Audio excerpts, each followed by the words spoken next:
Hey everyone, this is Charlie Shrem, and you're listening to Untold Stories.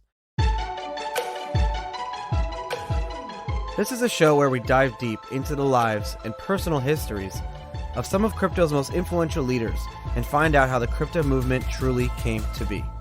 Let's dive in. I want to thank our first Untold Stories sponsor.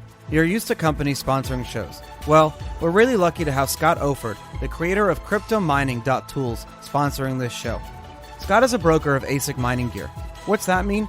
He helps people buy and sell their miners. Scott has created a free Bitcoin mining profitability calculator and ASIC hardware comparison chart, which can be found at CryptoMining.Tools. That's CryptoMining.Tools. It's the only free online tool for calculating profitability and days to ROI that actually includes the impact of the Bitcoin block reward halving. The mining profit calculator lets you put in your estimated uptime to give you more realistic profit projections. Check it out and find Scott on Telegram and Twitter at OfordScott. That's OFFORDSCOTT. Thanks, Scott, for sponsoring Untold Stories. Untold Stories is powered by Blockworks Group, the only event and podcast production company I trust.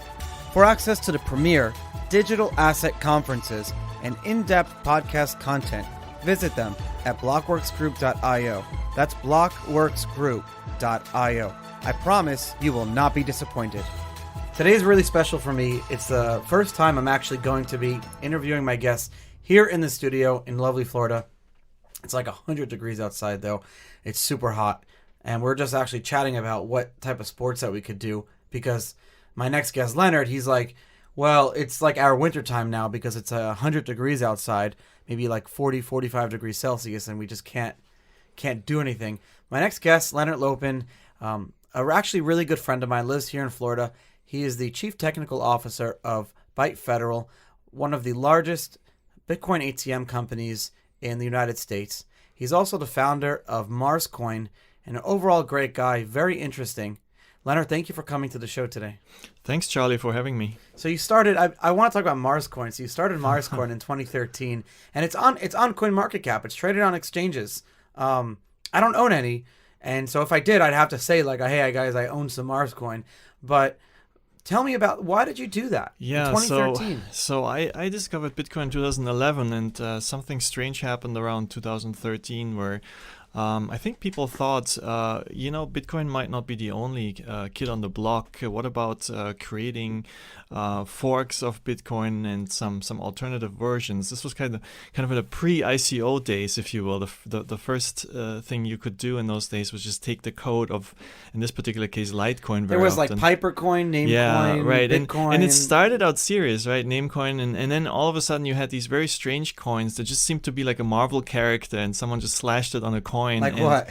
I don't know. I was at some point I saw Mooncoin. I thought like, this is getting ridiculous. So for my listeners to envision this, you go to 2012, you go to coinmarketcap.com, and you're not going to see Ethereum. You're not going to see like Tron or nothing. Tezos or you're sitting on Bitcoin Talk for the most part as the central information hub, right? And you're watching what the community is doing, and all of a sudden there's Litecoin, and people are starting to talk about it. Could this really be? People hated on Litecoin for a while.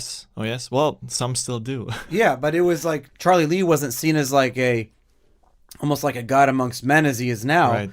I love you, Charlie, but Litecoin was seen as something really very like controversial. What's the point of it, right? Exactly, very controversial. So you had some initial Bitcoin maximalism, definitely, and there were the heated discussions that there's going to be the network effect of Bitcoin will not allow any other coin to exist. But people still tried, and I was very skeptical, if you will, but did enter discussions with a lot of my friends about, I'm a space enthusiast. I really love the idea of expanding mankind, colonizing other planets. We don't really have a choice, do we? I don't think we have a choice. And if you start looking into it seriously, it's like we can't be stuck on this rock forever. It's like putting all your eggs in one basket. It's just not a smart idea. So, and also the positive aspect of colonizing, let's say, for instance, Mars, creating an offspring of mankind that will just just be amazing for culture, technology, science. So the thought, though, that we had in the discussion that we entered was, well, if you look at the history of how North America was colonized, it's really fascinating, because that was, for the most part, private industry, private enterprise, where the idea of shares comes from. People took a ship and split it into parts, into shares, in order to minimize the risk. And they would sell shares of this ship that would take settlers over to the United States. So they weren't selling shares of land, they were selling shares of the ship? They were selling shares of the ship, because sending out a ship was a very risky endeavor, and you wanted to spread the risk among a lot of participants. You had the East India Trading Company, exactly, the Dutch East right? India Trading Company. And you had the merchants of London and others. And when America was discovered and the first settlers wanted to move over there, the idea was, okay, if we gather some funds together, we can make this extremely expensive project happen, and everybody who buys into these shares into the ship and de facto buys a part of the future colony will have a right, a stake, if you will, in this future economic development. And so this piece of history is quite interesting, and we know what happened after that, the blossoming of the United States and the riches that poured into Great Britain, partially because of that. And so here was the idea, well, why don't we take a cryptocurrency and try a planetary fundraiser where we let everybody on the planet, not just the Wall Street broker, but everybody on the planet take part in a coin, if you will, buy part of it, use it. But the more people use it, the more value is, or the more the value of the initial stakeholders increases. So we created MarsCoin, and the idea was to donate 500,000 MarsCoin initially to the Mars Society and the Mars One project, which at the time were the biggest proponents of Mars colonization and non-profits. So that was the idea: generate this coin, hand over a big check, which we did in 2014 to both organizations. How much did you give them? 500,000 MarsCoin. Yep, that was, at that point, that was basically 99% of all MarsCoin that existed. And the idea was that if people take this coin and start using it, the value might increase, just like we saw with Bitcoin at the time. And the hopes were that these organizations would then be able to maybe do some studies or fund some little projects, and with a positive feedback loop, if you will, further increase the valuation, and then maybe even make it possible to have a colony on Mars at some point. But the idea was a social experiment. Social experiment. That was a social experiment, yes. And the idea of an experiment is not always to succeed. It's Correct. Just to create an hypothesis. Correct. To make people aware that cryptocurrencies allow a planet-wide funding, if you will, of very audacious goals. I feel like Bitcoin is the social experiment too. It still very much is. It absolutely is. And if you think about it, I never thought that other coins have a really easy chance supplanting Bitcoin on planet Earth. But it was a different story for let's say, Mars. I don't think that's those are the goals of the actual coins, to like actually overtake Bitcoin. No, not definitely not now. I mean, in those early days, it was maybe we can find something that is going to be better than Bitcoin. We can experiment around. But yes, since then we've seen that the network effect of an existing coin is pretty strong, right? But if we ever make it to Mars and set up a colony, there will probably a Bitcoin of Mars, right? You don't think we can have the same coin? Well, the technical difficulties are such that you have a distance between Earth and Mars, and it's between 4 minutes when the planets are very close, light speed. It is up to 40 minutes when they're far from each other. So a protocol, an internet connection, creating blocks over that distance wouldn't work. So Mars would start its own Bitcoin. So that would be cool. You'd have a Mars Bitcoin. Correct. And an Earth Bitcoin. Yep. And you literally would be having atomic swaps across both you chains. could, and that someone in our after we started MarsCoin, there's a gentleman who came up. So the community exploded. It was really interesting to see, and it pulled in a lot of people who were interested in the cross section of space exploration and cryptocurrencies. And there was one person I remember. He came up with this idea of an interplanetary coin.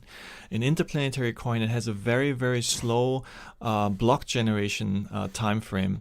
And there's basically exchange exchanges on 2 planets where you swap, let's say before you leave Earth, you swap your Bitcoin with this interplanetary coin, and you to hop on a SpaceX rocket, you fly over, 6 months later you arrive on Mars, and by the time maybe 2 or 3 blocks have confirmed your money over this interplanetary coin, and you swap it back into the local MarsCoin. And while it's being confirmed, it's time locked basically until your rocket ship lands. Something like that. Yeah, so it was just an initial idea, but it's fascinating. It was fascinating to start thinking about commerce and trading between planets.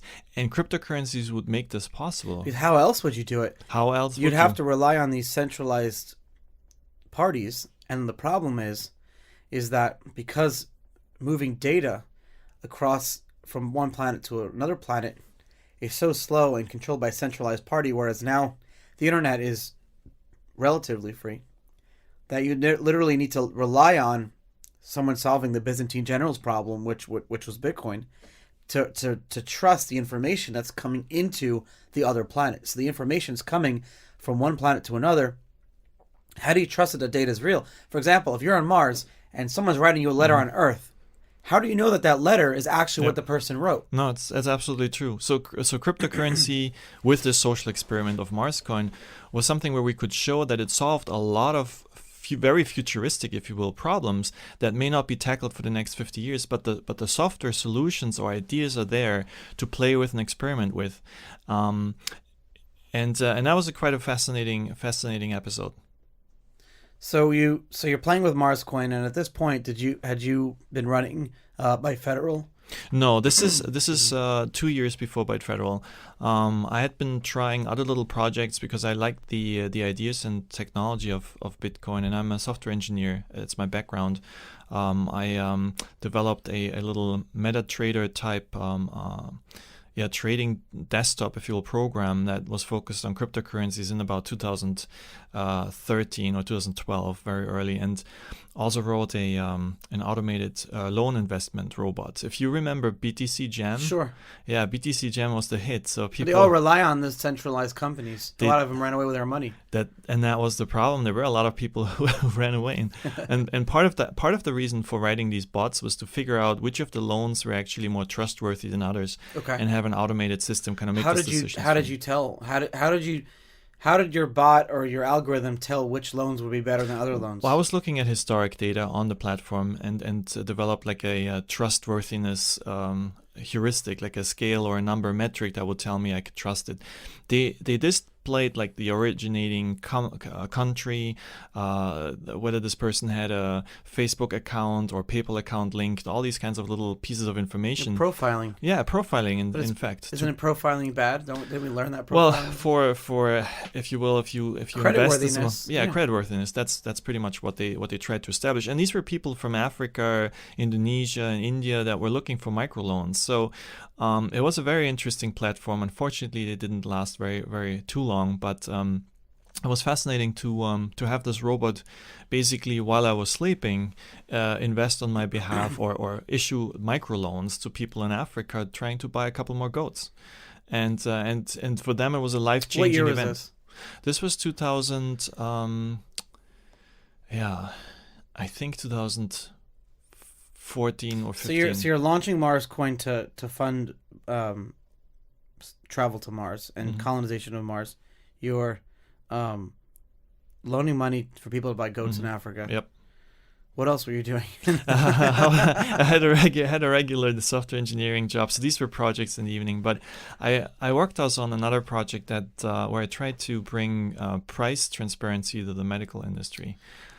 Before you get into that, I just want to talk about like those early years, what we're talking about, and those things you did were so important to the cultivation or the discovery of what crypto is, because like you, there were a few dozen people doing the same type of things with full knowledge. I'm sure you knew that the chances of actually like this paying for, and actually pushing towards Mars colonization is very small, but that wasn't the point. Correct. The point was to create this social experiment, to create ideas, and to make people's brains open up to the idea of cryptocurrency doing these other things. And that's so important because we wouldn't be here today at all. We would not be here today. None of us would be in crypto. None of the listeners, none of you guys would be here today if it weren't for guys like Lennart doing all of these things in their spare time. That's why this is so important. Yeah, the space really exploded around us. The creativity that was unleashed by the thoughts of this white paper of Satoshi, I think that was such a trigger where all of a sudden you realized you saw a future that's possible. Maybe it will happen in 500 years. Who knows? 200. That's what a visionary is. A visionary, absolutely. A visionary is not someone who figures out step by step by step. And this is actually what the judge told me. Literally, I'm being sentenced, and the judge is telling me, like, he's like, Mr. Shrem, you're a visionary, but your problem is that you don't think steps through. You think you go from step 1 to step 10. And I'm saying to myself, well, that's what the definition of a visionary is. But to his credit, he's right. What I was doing, in some respects, especially when it comes to other people's money or different laws, you have to think steps through. Yeah, so this is fascinating because we didn't have this kind of clash when the internet or software started eating the publishing industry, right? Blogs came about, people were starting to do things that typically only a paid-for journalist who was credentialed was allowed to do. When software started eating the music and film industry, we did face a big pushback, right? But here, for the first time, we had software starting to eat into governance and finance. And that's, of course, a core of power in any state. And so there is a ton of, and just like you said, also dealing with other people's money is a much bigger risk factor than, let's say, writing a blog and some opinion. Though, of course, in some countries, you're not even allowed to do that. So, yes, in the one hand, you had all of a sudden software engineers and visionaries being able to see a future that they could tinker with or start to explore, which upended in many ways the way things had been done for millennia. If you think about it, I always thought if we ever made it to Mars, for instance, it's like a silly thought, but if it's not too silly if you start thinking it through, there won't be any paper money on Mars, right? You don't have trees. You won't run around. Why not? Well, it can't be Mars cash. Well, you can plant some trees, but you would probably rather breathe the air than cutting them down. And the gold that you pull out of the ground will probably be used rather for industrial uses than printing or minting coins. So cryptocurrency, the ability to have computer code, software, take care of institutional aspects like voting, finance, insurance, titles, ownership, all of that was a very, very powerful concept. Tell me about your background growing up. You have an accent. Most Yes. people realize that for now. We're 16 yeah. minutes into this show. No, usually realize it when I open my mouth and I'm like, really, is it that bad? But I'm because you're from North Florida, that's why, right? yeah, I'm from North Florida. That's correct. No, I'm originally from Germany, East Germany. Actually, I was born on the What's other East side. Germany? East Germany. That's a long time ago. I know what East Germany is. There's communism on the wrong side of the German border, and that's where I grew up. I was born 1978 when Soviet Russia ruled with an iron fist, and East Germany was behind the curtain. Those are my early years. What was that like, East Germany in 1970 something? Of course I was young, but okay, but the 80s then. I do remember, like, it was gray. It was very monotone. Like, I remember walking for a long time to this one supermarket with my mom. Everything was empty. Like, the shelves were empty. And I was excited because I was going to get ice cream there. And the ice cream, you have to imagine, there were two types of ice cream. Okay, these are like waffles. One was vanilla and the other one was chocolate. That was it. And it was plain. It had, like, I think just a white wrapper or so around it. And the cars, of course, they were all these Trabis, these old stinking Russian. Well, that was the height of communism. That was the height. That was the height of communism after 70 years of relentless innovation in the communist sphere. Now we look at communism back and we say, like, what a failure it was. Well, most people do. Mm-hmm. Growing up in it, two questions. Did you realize, and at what age did you realize, that this system that we have running here is not working? That's the first question. And the second question is, did you have friends growing up, or people, your parents' friends, that actually did believe in communism. Like nowadays, we all think that everyone knew that communism was a bad idea, except for the people at the top because they were the Sheltered. sheltered. But did actually people believe in it? So I think you had two types of people. You had the virulent anti-communists, which were becoming less and less, and then you had the masses that didn't care. They just wanted to live and accepted the status quo. And then, of course, you had the party system with their spy. And when we talk about the German Stasi, this police state, was actually incredibly sophisticated and extremely scary. So this is the one thing I'd really like our listeners also to remember. This was a very scary place to be alive, to walk around and have an opinion. What does that mean? Well, I give you an example. My dad, he found out in his 30s that his dad was actually Austrian. And so he realized, like, people couldn't leave the country, right? Once you were born there, except if you were like a diplomat or something, you could not leave Eastern Germany, or high-ranking businessman, whatever. So for most people, it was like a prison. And when my dad realized he was actually partial Austrian, he went to the embassy in East Berlin, the Austrian embassy, ran into it, basically distracting the guards outside, the German guards, ran into it, and basically said, you guys have to help me, you have to get me out of here.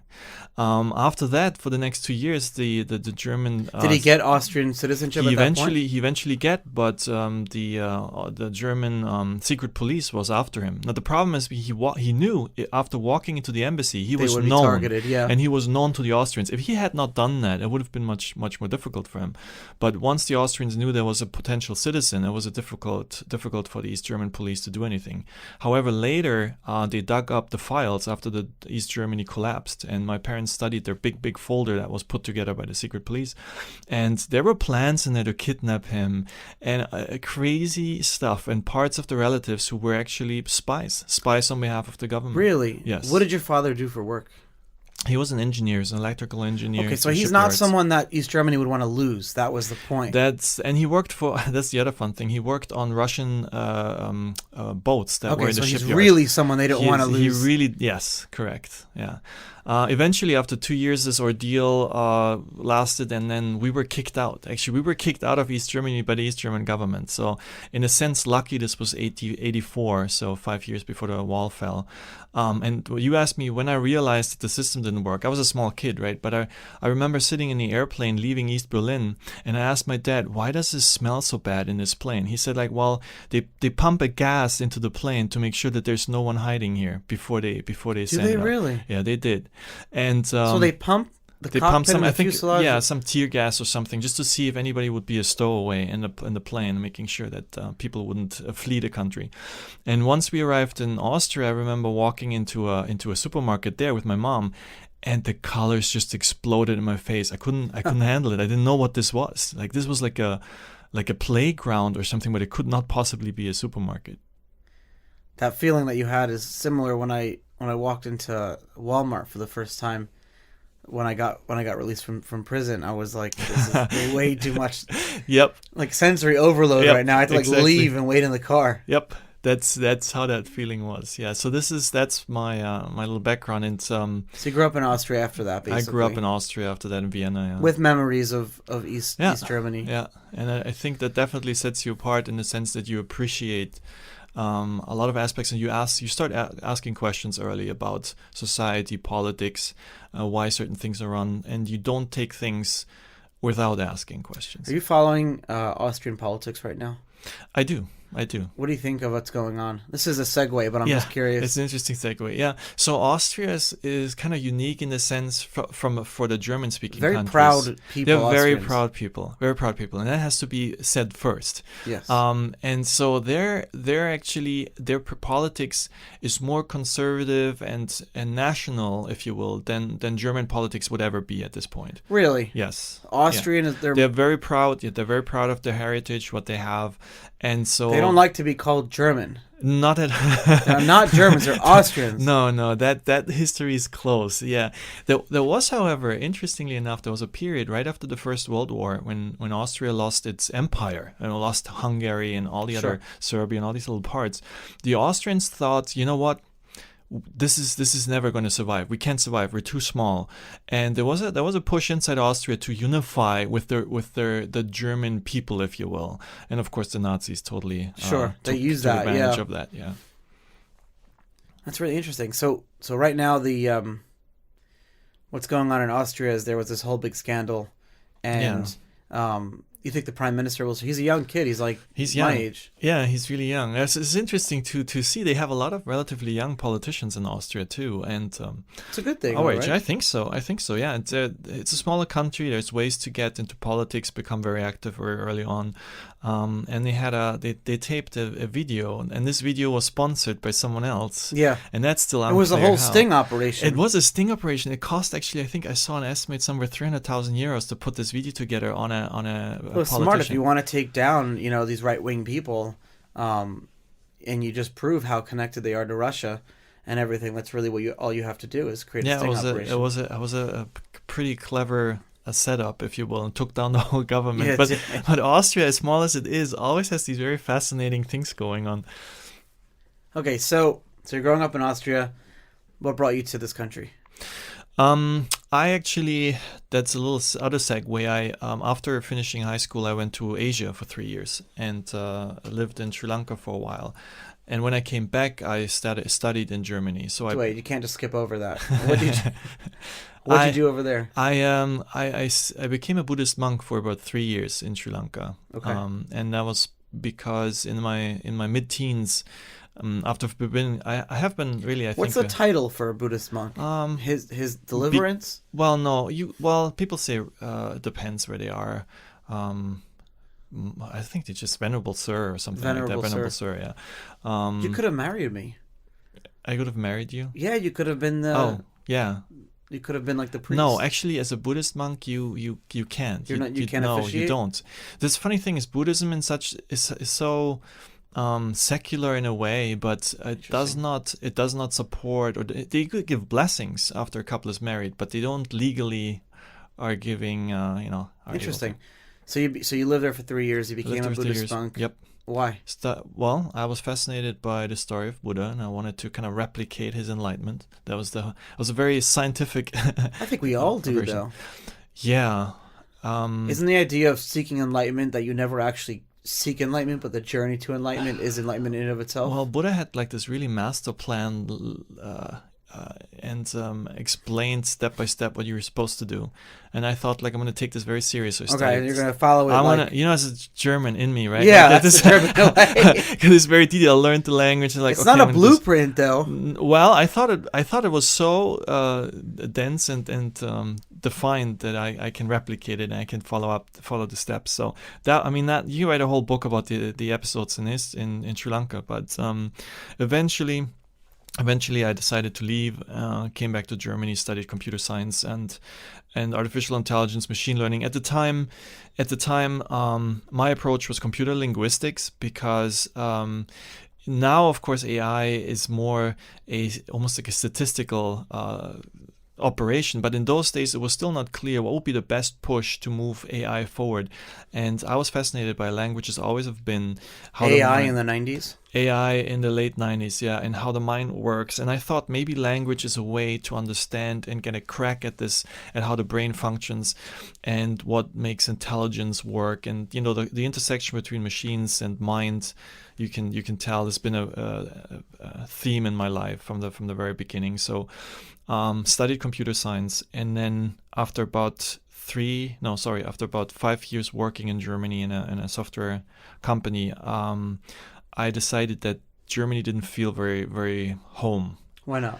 I think part of it was my upbringing in Austria. I had this Austrian vibe of feeling very proud of where you are, who you are, and being in sync with yourself. And a lot of Germans are still suffering this trauma from the Second World War. They feel very uneasy in their own skin. The guilt, or is it uneasiness? The guilt. Yeah, I don't know what it is, but it's even today. Even today, yeah. Not everybody, of course. Do Austrians feel the same guilt? I don't think so. I think in Austria it's a little bit different. And Austrians have done this clever trick that they thought, well, Hitler was born here, but he actually became German. So at that point it became a German problem, and the Austrians were fine, if you will.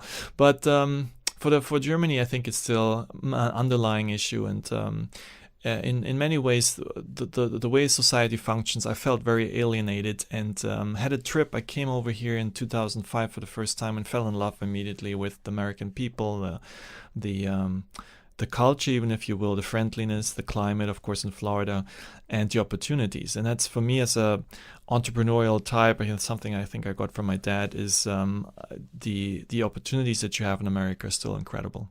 So you're working in computer science here. You moved to this country. Mm-hmm. At what point did you learn about Bitcoin, about crypto in general? There was one beautiful afternoon. Set the stage for us. Yeah, it's I'm working out of the house for a small startup with a friend of mine. Okay. We're basically in a startup scenario. I'm sitting in the chair in his living room. What was the startup? The startup was a newsletter, email marketing newsletter company. Okay. That's what we were trying to do. You're sitting in the chair in the living room. I'm sitting in a chair with my laptop programming every day. He's basically the salesperson. He's sitting on the other desk. And whenever I need a little moment for relaxation, I go to Hacker News, which is Same, yeah. Yeah, Hacker News is that's the source. Okay, it's everybody with an IQ over 180 is on there. Hacker News, Hackaday. It's all these sites. Perfect. So I'm checking out the headlines, and Bitcoin flashed on there, of course, earlier, but my fault. I didn't take heed. I didn't take notice. That's a very common denominator. Almost every guest I have says that they had heard about Bitcoin from at one point, didn't pay attention to it, and then heard about it again, and that's when they gave it credence. The second time. The first time may have been also 2011 or 2010, but the first time for me was 2011. Early 2011, I run across this Hacker News article. I click on it. They're discussing this Bitcoin white paper. So I'm looking at it, and mind you, in 2011 I had done some day trading in 2008, 2009. So trading stocks, all of this penny stocks. Oh, this is not foreign material to me. And from a financial perspective, school financial knowledge, right? I had an idea how the banking system worked, but I thought that was actually accurate. But then it turned out to be extremely false. How did you think that it worked? Well, the typical idea: people put money into a bank loans out, makes money on the loans, and everybody's happy. That's not how it works. That's not quite. The whole fractional reserve banking, central banking, all of that was kind of swept under the rug, right? The amount of power and the changes of gold standard, all of this. But in those days, no. So I come across the white paper, I read through it, and I tell my buddy who's a salesperson. I tell him about it, and so like, there's people mining this thing, and they're actually making money. And he's like, Lennart, you're new to America. Let me tell you what this is. We call this a Ponzi scheme. And I'm like, no. This does not seem to be just a Ponzi scheme. There seems to be more going on, because they solved this Byzantine general problem. And I'm a computer scientist. So from my perspective, this is actually a fascinating breakthrough. Something you learn about in textbooks. Yes. Yeah. As not being solved. Sure. And now it's solved. This anonymous person has solved this problem. And the way he solved it made sense. It seemed very simple. The whole play with this game theory approach and mining was just mind-blowingly intelligent. It was really smart. It was he replaced the inability to figure out trust with a rat race between parties who had their own interest at heart, and giving them a monetary incentive to all agree on the truth was just beautiful. It was just a great concept. And so we started, of course, taking our graphic cards and just throwing them at Bitcoin like everybody else did. I really need to thank Scott Oford, an ASIC mining gear broker, for sponsoring today's show. As a mining equipment broker, Scott Oford wants to make sure his clients are well informed and making data-backed business decisions. That's why he created the only free online tool for calculating profitability and days to ROI for miners. Check out the epic Bitcoin mining profitability calculator that Scott has created at cryptomining.tools. There's also a great ASIC mining hardware comparison chart that can help you understand which particular Bitcoin miner might be the most profitable. It's a better way to compare the efficiency of various models of ASIC miners and see how the price of the miner and the efficiency impacts your mining profitability. So check it out and find Scott on Telegram and Twitter at Oford Scott. That's OFFORD SCOTT. It's such an interesting thing because the Byzantine generals problem is a difficult concept to understand why. And the other day, on Saturday, I was down in Fort Myers giving a talk over a dinner to a group of people, about 40, 50 people, and about 55 and older. And I'm literally sitting there, and they asked me, well, what is blockchain? What's so important about this? And I explained. I said, well, what Satoshi solved, what was so important was this thing called the Byzantine generals problem. And they're like, oh, okay. What's the Byzantine generals? Yeah, what's that? And I said, well, it's actually one of the oldest problems that has been a paradox and unsolvable by some of the most famous mathematicians of the world. And it was solved by this guy named Satoshi Nakamoto. And like you said, what it is when you have millions of people that have their own agenda and their own financial incentive to lie and not be aligned, how do you play that against them and make it so we have this common system without a centralized party? And we have this common system where we all have to now, we're incentivized to tell the truth and to be aligned. And it's such an amazing, amazing thing. And that's really like when Satoshi wins the Nobel Prize or something happens down the road, it's going to be for that. It's going to be for solving the Byzantine generals problem. It will. You don't think it's Craig? No, absolutely.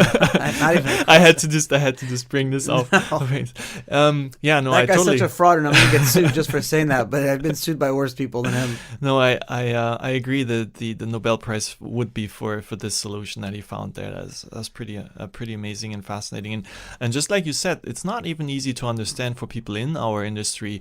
Sometimes you hear the idea of fault tolerant Byzantine generals problem, and it's not just that you have a node that turns off and all of a sudden the whole network is blocked. The idea is really that even if you have a malicious person, whatever they can do, the system still has to function. Or if you have below 51%, right, malicious actors, the system still is supposed to come to a status of truth. And that's really amazing that someone figured that out, and not just that, not just figuring it out in a paper is one thing, but actually coding it up in a workable first version and releasing it. That's another whole story. It's a lot easier for people to understand Bitcoin when they have some of it, when they're holding it in their wallet, on their phone, or on their computer, a physical Bitcoin or something tangible, right? It was very difficult to get Bitcoin in 2011. I started BitInstant for that reason. It was extremely difficult. It still is, but you've made it a lot easier for people to get Bitcoin. And as much as people want Bitcoin online, like with Coinbases, we still, especially for our first time, we still want a physical manifestation of it, right? So your machines are kind of like oases in the desert. It was Oasi. Oasis? Oases? What's the plural for oasis? Good question. We need to look that up. Yep. So it really is like an oasis. So you're in whatever city you are in the Midwest or in Georgia, and you're wanting into this Bitcoin thing. Yep.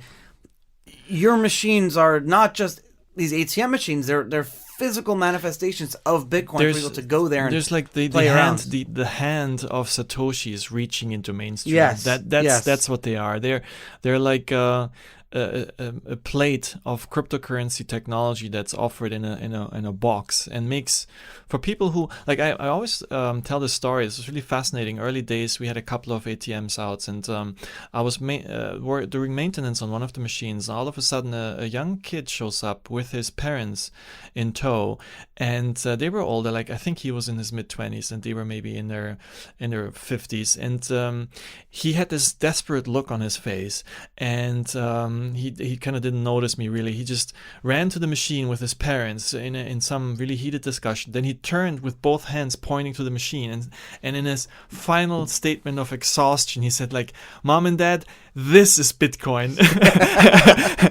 Because he was out of arguments. He was so frustrated having to explain it. I couldn't explain it properly, and then they're like, looking at this Bitcoin ATM. By the way, the plural of oasis is oases. Oases. I just looked it up. Good. The German learned something. There we go. German, Austrian, yeah. And anyway, so we have a lot of people whose first experience with cryptocurrency is through an ATM. You just walk up, you take $20, put them in, and you have your crypto immediately, right? And through the process, actually, you learn, because you have to bring a wallet. If you don't, we'll tell you how to do that. So we actually are one of those early entry points for a lot of people to get to know. It's the first impression. You have an obligation to make the first impression a really good one. Correct. Yeah. And talking about that, one of our biggest concerns is actually trying to prevent people from getting scammed.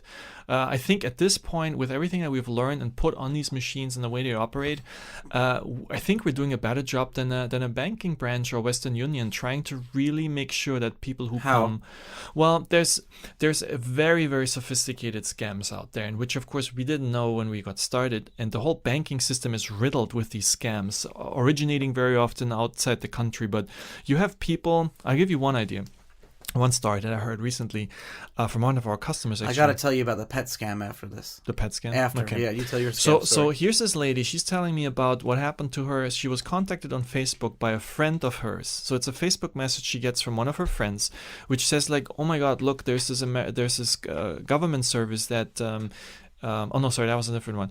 That was a different one. Well, that was a government service that will give you free stuff, and she expected the truck to show up the next day, but she had to do a down payment. No, the more sophisticated one is a call from the IRS, right? So the IRS calls you up. Social Security Administration. Yeah. And Social Security Administration says like very serious, and your identity has been stolen, and some a crime, money laundering has been committed in your name. You have to immediately get a new Social Security, and then what they do on the phone, they tell people to call their local police office, or to expect a call from their local police office. So they they make the victim Google their own local police office, hand the phone number over to the scammer. Then 10 minutes later, they get a call, which the phone number looks like it's coming. It's spoofing, right? It's coming from the police office, and someone else will pretend to be a police officer and organize the handover of the Social Security card. But before that happens, they make them go and pay a fine of some sort, which of course is the scam. That's how it works. And this impersonation of authorities, because people are mentally so primed to believe authority at this point. This is another topic for us in the cryptocurrency space, right? It's sad actually that they will just like a sheep will not even think twice. They are so afraid that they'll lose their credit, they'll lose their whatever else they'll lose from a government perspective, identity perspective, that they'll go through with a scam. Had we maybe a cryptographically based way to identify another person or another institution, I think that would go really long ways. So how do you protect people from this? Well, what we do is we stop people. We try to slow down. Mind you, at the point where they come to a Bitcoin ATM, they're completely sold on this stuff. Oh yeah, because they're getting in their car. They have blinders. It's like when you go to the bank and you see all these scam warning signs. You think that's for other people. That's not for me, right? So we try to break them down. If they're first user, we make them sit on a screen for 30 seconds. At least they can't do anything else. There's messages popping up. We send them.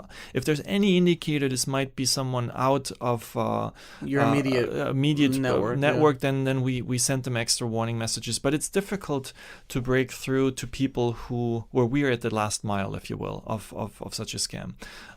Mind you, this is of course the minority of transactions, but it's still something that the whole financial system is bombarded with, and where compliance and regulations have created laws and behaviors that sometimes actually make it harder for us to protect people. Well, consumer protection is an important thing, and it's consumer protection is one thing that I believe in, and that it's a moral obligation for a business. Absolutely. But there's also, I feel like, a place for like self-regulatory organizations, or even like local government organizations, to like your local Florida government organization to do some sort of consumer protection. I don't know how that is yet. I think coming from the software industry, I'm kind of fascinated by this whole process, because if you think about it, we don't have a committee or a regulatory institution for web servers. We don't have a organization that creates guidelines for databases. What happened in many now fundamental programs in our industry is through trial and error and a lot of pain over many iterations. Those weren't money. Well, and they weren't health. Well, I was thinking about this too. But if you really think about it, web service databases are integral to medical facilities, to medical devices, to banks. Yeah. So obviously there has to be some kind of give and take. But industry software iterations are extremely fast.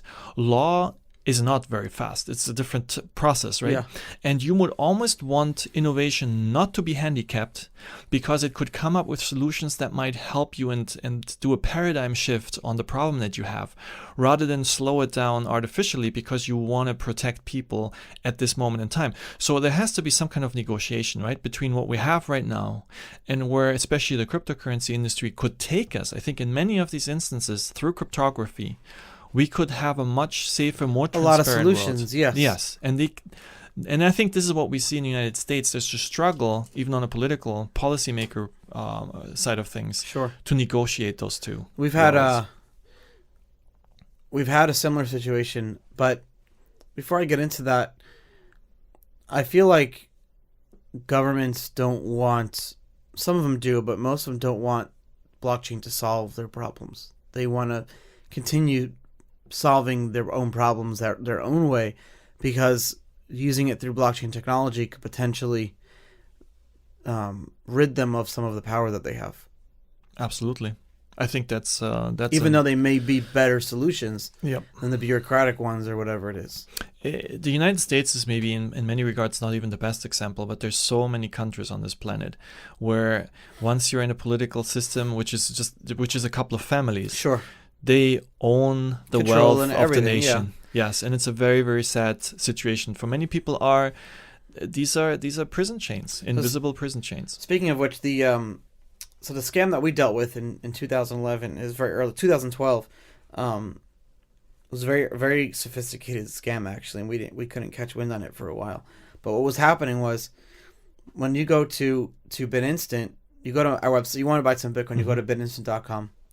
You type in the form field, you'd say, I want to buy $500 worth of Bitcoin, and you type in your zip code, and it will tell you the closest location to where you can buy Bitcoin from. So let's just say it was a Walgreens pharmacy. Then it would create a slip for you, print it out or have it on your phone. Yeah. You go to this location, the person at Walgreens would just actually scan the barcode, and then you'd hand the $500 over, and then you'd get your Bitcoin. What was happening was, there was this website out there that was offering people to buy exotic pets. Pets.com? No, it was like exotic pets. It was like exotic birds and alligators and snakes. Okay.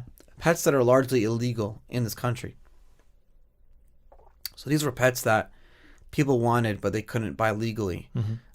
So what they would do is they'd go to BitInstant. Some of them were like very like King Charles Cavalier dogs.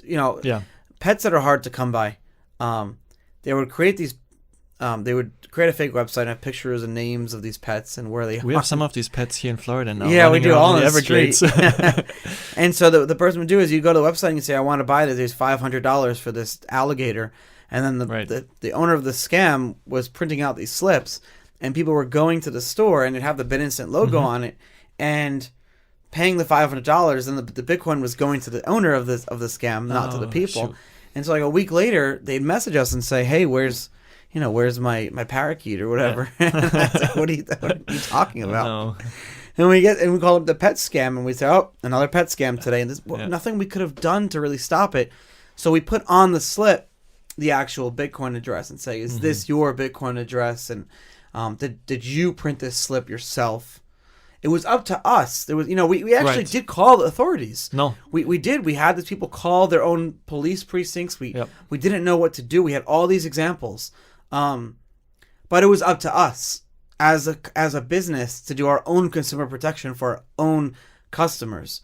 even though they weren't directly our customers. So we had to print on the slips, like, if you're using this to buy a pet, be careful. It's a scam. It's a and scam. If all, this was going out to like 30,000 people. Yeah. And they're like, what are you talking about? It's No, this actually sounds very, very familiar. It's for us too. Like we try very, very hard to make this first experience of getting Sure. your Bitcoin a very positive one. That's important to us. It's dear to us, to our heart. This is what we're in cryptocurrency.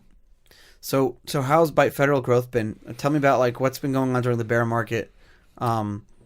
Well, the interesting thing with cryptocurrency, and you probably noticed this with BitInstant too, is there's a need. No matter what, an underlying need. No matter what, and we had a discussion yesterday actually on the Henry Rains show too, and a little shout out here to Andy and Henry.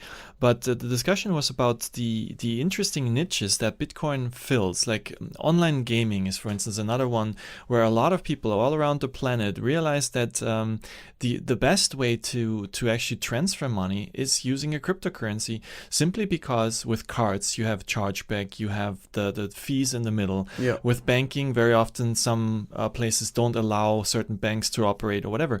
And with cryptocurrencies, they would even get a discount. It's just easier and faster. The money would be there immediately. There's no chargeback, so many sites give them a discount. And people don't realize that it's not just for like sending money, like one type of transaction. Complex business deals require large amounts of money to move and be split up, and it takes time. I'll give you an example. Real estate transactions, settlement just takes days because you have to wait for the law escrow to get the money, and then that's to clear, and then you have to get the money. And if you're trying to move, do these things quickly, it just takes so much time. That industry is so ripe for a blockchain approach. It's actually unbelievable. There's a lot of these industries, I think right now, they have this extreme administrative paper overhead simply because they were able to get away with it. That I think we'll see in the next years, decades, the blockchain solutions kind of encroach on them. Do you really think that? Yes, you really think we're going to have solutions and with blockchain technology really disrupt like how we do some things, or will it remain like a novel,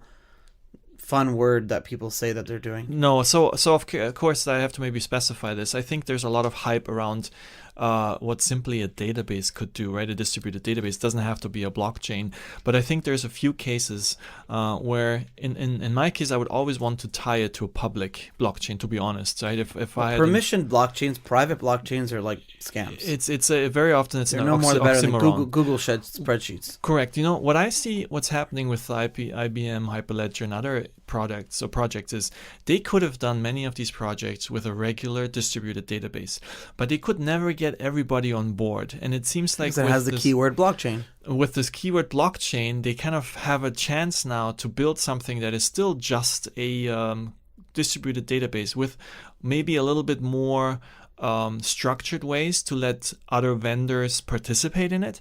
But in theory, if they really would have wanted to build this, they could have built this before Bitcoin and the blockchain ever came about, right?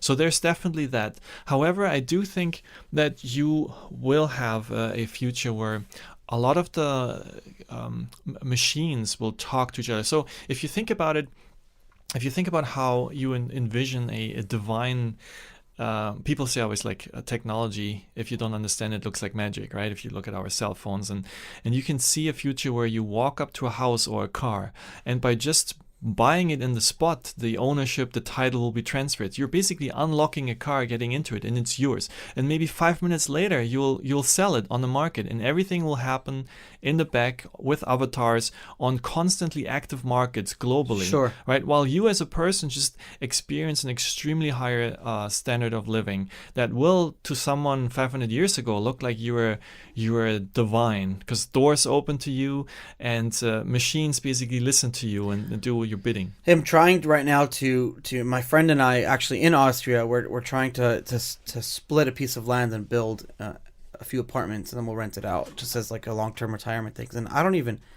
right now we're in the conceptual stage because I don't even know where to start. I don't speak any German, and I don't even know like the legalities, the banking, all these different things. Yep. I'm lucky he is there and he does have some of it, but as an American, like, I don't know, as an American, can I even own property in Austria? Like, Whereas if this was all done through like you said, like a mobile phone And app. I think who knows how long this is away from us, 10, 20 years. Technologically, we have solved this problem. We could have this was one of my first like sci-fi thoughts. Like I was thinking, okay, imagine with this blockchain technology would allow us as like someone is driving down the road, or the Tesla is driving down the road with someone inside, and they're sitting and they're thinking. The Tesla's doing the driving. Yeah, the Tesla's doing the driving, right? The machine, and paying the toll booth too. Sure. And then he's having this thought about a new product or an idea, and he has this brain implant, Elon Musk's nerve link, yeah. And he has this product idea, and his product idea is being sent to the moon for some advertising by some advertising agency, and maybe a prototype is created on Mars, and someone else is buying the IP in Japan, and all of this is happening while he's driving. By the time he gets home and opens his door, or the door opens for him, and he sees his big screen in his house, he can see all the microtransactions of people actually buying his product flow, basically. That's really just cool. Water on the wall. So I think at that point you've replaced money with karma, or it's in a sense Social credit. In a sense, that's what it is, right? If I take my living time and create value for other people, and I store this in gold or whatever, or Bitcoin, and I can later exchange that for someone else's life, or someone else's good doing, if you will. So if you push this far enough out, I think you will have capitalism achieve something that communism was dreaming of. A world in which basic needs are completely taken care of, but just you being a good person and being creative and helping other people. It's kind of like Bitcoin. If enough people are part of the social credit system, and it's achieved its mass, achievement, then you wouldn't want to do anything. You'd be financially incentivized to stay in the system. And it goes to an interesting point, because we talk about like why humans, we go back to crypto being a social experiment. It's a good way to bring this all together. Mm-hmm. We talk about why crypto is a social experiment, and we talk about what is a social experiment itself, and then why is it important. But what's really interesting is humans. We're humans. Mm-hmm. What makes us tick? And I believe, and I've read and I've studied, that there are incentives. Obviously, the incentive to survive is the utmost incentive for us as humans. That's number one. Everything we do in life, everything from breathing, we do involuntary for survival. Why? I can't answer that question. So that's number one. Number two, a lot of people believe that financial incentives is number two. No, I don't believe that. I believe that that's number three. Number two is social incentives. I believe that everything we do financially that's not for survival is for validation as human beings. At the end of the day, human beings, we don't want to die alone. We want to be buried in a grave next to someone else. So everything we do, and I believe that a much bigger incentive than financial incentive is social incentive. Having other human beings approve and validate us is a much stronger incentive than financial incentive. This reminds me very much of an amazing book I read a few years ago. It's called The Moral Animal. It's a book on evolutionary psychology, and a lot of what you're saying is making me remember that book. It is very fascinating to look from a biological perspective, even at primates, and see how the social interactions are driving a lot of what's important to them. Sure. Simply because in the past, if you think about it, seeing someone having social credit meant a way for survival. It meant survival. That's my whole point. It used to be social credit was more important than financial credit, but now you can be the biggest asshole in the world, and if you have money, you're going to survive. Yeah, there's this episode, I think it was in the book, where they said, like, look, when females were sitting in a little tribe, in Africa, and the guys were coming back from a hunt. So the question was like, okay, either you date the guy who has like the brawn, the really strong guy that just slaughtered the bull, or you date the guy who has a great networking effect, who can pull in a lot of other people helping him, right? So there's an interesting play between people, and I think money's a representation of the social credit in many, many ways, right? It's really interesting how that works out, and I think that Bitcoin taps into both, right? Bitcoin and crypto in general taps into the financial incentive, but also it opens up the ability to create this social credit network. And a lot of cryptos have tried to do that, like Ripple, but I don't believe that Ripple is going to be able to achieve that because it starts from a centralized system, even though it's a lot of the founders of Ripple, who are my friends, had good intentions. Obviously, when they leave, and good intentions are not transferable. But that concept of having a social credit system, I think, is really where crypto is going to change the world. And a public one. So I agree with you. I think it's got to be a public one. Right, I think so. People want to see something as essential as the currency of their nation or currency of the globe to be something that can't be tampered with. And that's how cryptocurrency is going to bring about world peace. I agree. Lennart, thank you so much for coming on the show. This has been really, really, really wonderful. And I think our listeners are really going to have learned something very interesting from this episode. And if they want to follow you more, how can people follow you? They can go to Twitter. I have my little Twitter universe there, Novalis78. That's where you can see some of my thoughts. Other than that, just check out ByteFederal, ByteFederal.com. And they got to check out one of your machines because they're going to be doing, and they already are doing, more than just being able to buy and sell Bitcoin. Correct. So, among other things, buying gold, for instance, too. Oh, cool. Yeah. So if you go to ByteFederal.com, you check out what we've done and our plans for the future. Thanks, Charlie, for having me. Hey, everyone. Thanks for listening. I created Untold Stories to preserve the history of this crypto movement and tell the stories of the people and how this movement really came to be. So I really want to take the time and thank my first sponsor, Scott Oford, who is a crypto mining broker. Scott helps people buy and sell their crypto miners. Scott also created a free Bitcoin mining profitability calculator and an interactive ASIC hardware comparison chart that you can find at cryptomining.tools. That's www.cryptomining.tools. It's a free online tool for calculating profitability and days to ROI that includes the impact of the Bitcoin block reward halving. The mining profit calculator lets you put in your estimated uptime to give you more realistic profit projections. Please check it out and find Scott on Telegram and Twitter at OffordScott. That's OffordScott. Thank you, Scott, for helping secure my mission here at Untold Stories.